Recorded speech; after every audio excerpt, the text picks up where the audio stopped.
As I'm sure you've noticed, the world at the present time is not in excellent shape on many levels. Yes, some things seem to be going in a very good direction, but some things not so much. Hi, I'm Deborah Poneman, founder of Yes to Success seminars, where we share knowledge and tools for you to live your ultimate life. Now, we know that everything is energy, and our actions not only affect our own lives, but they send out a ripple effect, affecting every corner of creation. When we do something that's difficult, especially if it's facing one of what we call our tikkuns, which in Hebrew means, well, things we need to repair in this lifetime. When we look at our lessons square in the eye and we don't run away, it not only removes a veil between us and the light of grace so that our lives are illuminated with light, but does so much more. Do you remember the story of the 100th monkey? If you don't, here's what it is. Well, actually, it's not a story. It's a scientific happening. It happened in 1952, and a group of scientists observed this and did research on it. And what they found was that the monkeys on the Japanese island of Koshima loved eating sweet potatoes, but because the sweet potatoes were covered with sand, it decreased their pleasure, I would say. Then one little female monkey had the idea to wash the sand off with water and taught her friends how to do it. So now there were 10 monkeys washing the sand and really enjoying their sweet potatoes. And then she showed her mother, and her mother taught her friends, who taught their friends and their children. And this is really what the scientists observed. And more monkeys started washing their sweet potatoes. And when a critical mass was reached, although they weren't sure if it was really 100, but around that many, not only did all of the monkeys on Koshima, who weren't even shown physically how to do it, spontaneously start washing their sweet potatoes, but so did the monkeys on other islands and even on the mainland. And this proved to the scientists that there is a point at which, if only one more person does a new behavior or tunes into a new awareness or moves outside his or her comfort zone or faces and overcomes the tikkun or takes a leap of faith, a field is strengthened so that that awareness, that courage, that trust is picked up on the energetic level by everyone to a greater or lesser degree. So I know that we all want to contribute to the world, and this is a way we can do it. We can do it by doing the tough stuff, by facing those tikkuns. When we do that, we move our own lives ahead, and energetically, we move the world ahead, like the 100th monkey. We are so much more powerful than we can even imagine. So now that we know that, is it still enough to face and move through the tough stuff? Well, maybe, maybe not. I'm going to share a story with you where I clearly saw another one of my tikkuns and something that was holding me back, even though I knew the impact of doing this tough stuff. So many of you know that I was the co-founder of an amazing program called Your Year of Miracles. And for 5 glorious years, I taught the program with the wonderful Marcy Shimoff. And then one day I got the clear message from my higher self that it was time to move on. And people say like, oh, what happened? Is if they wanted to dig up some dirt. Well, nothing happened. I love the program. I still love the program. I love Marcy and I loved working with her. We were so happy together, but the message was clear. It's time to move on.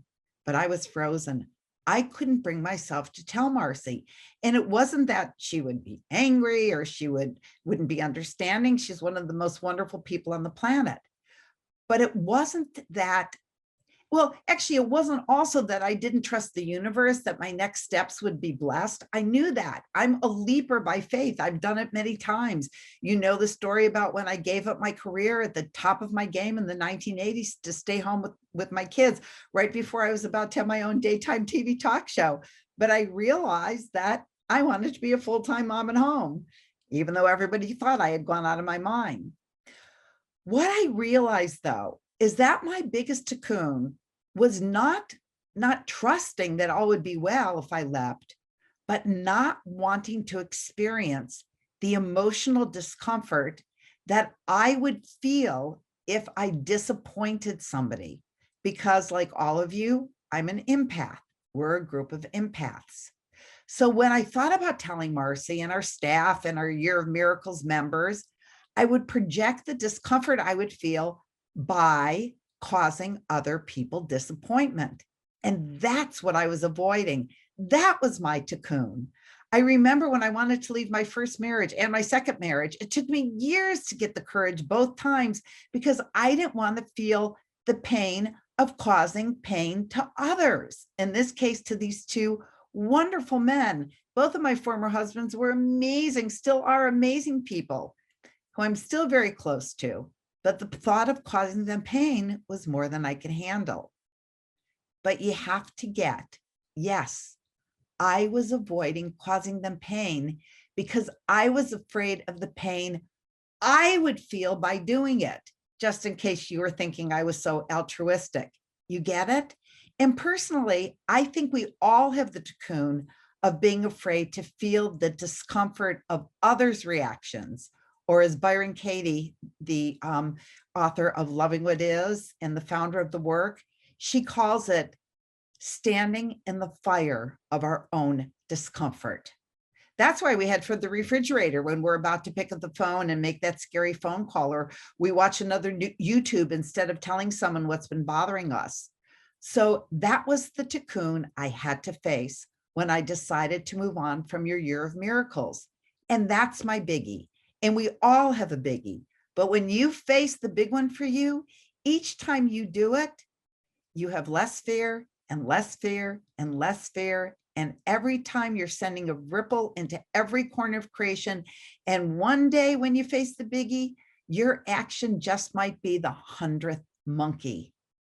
You get it? It can cause a shift in the whole dynamic of the planet. So what I say is let's accept the invitation of Oriah Mountain Dreamer, who wrote this beautiful poem, and it goes like this. It's not the whole poem, but it's part of it. It doesn't interest me what you do for a living. I want to know what you ache for, and if you dare to dream of meeting your heart's longing. It doesn't interest me how old you are. I want to know if you will risk looking like a fool for love, for your dream, for the adventure of being alive. It doesn't interest me what planets are squaring your moon. I want to know if you have touched the center of your own sorrow, if you have been opened by life's betrayals or have become shriveled and closed from fear of further pain. I want to know if you can sit with your pain or mine without moving to hide it or fade it or fix it. I want to know if you can be with joy, mine or your own, if you can dance with wildness and let the ecstasy fill you to the tips of your fingers and your toes without cautioning us to be careful, be realistic, remember the limitations of being human. It doesn't interest me if the story you're telling me is true. I want to know if you can disappoint another to be true to yourself. If you can bear the accusation of betrayal and not betray your own soul. If you can be faithless and therefore trustworthy. I want to know if you can see beauty even in what is not pretty each day, and if you can source your own life from its presence. And it goes on, and there's more. But my question for you is this: are you ready to do all of those things?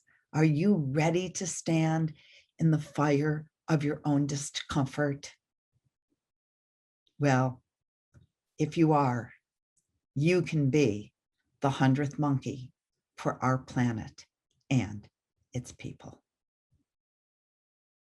So that's my message for today. And I just wanted to make sure that you know that I have some fabulous free programs coming up today, being June 5th, 2021, and in the next few days that I just do not want you to miss. So go to yes2success.com and you'll see there's a place to sign up for my free Yes to Success ebook. And when you get it, then you'll get all of the information about all of my upcoming programs. So these events are only happening once, and I don't want you to miss them. So I send you all my love always.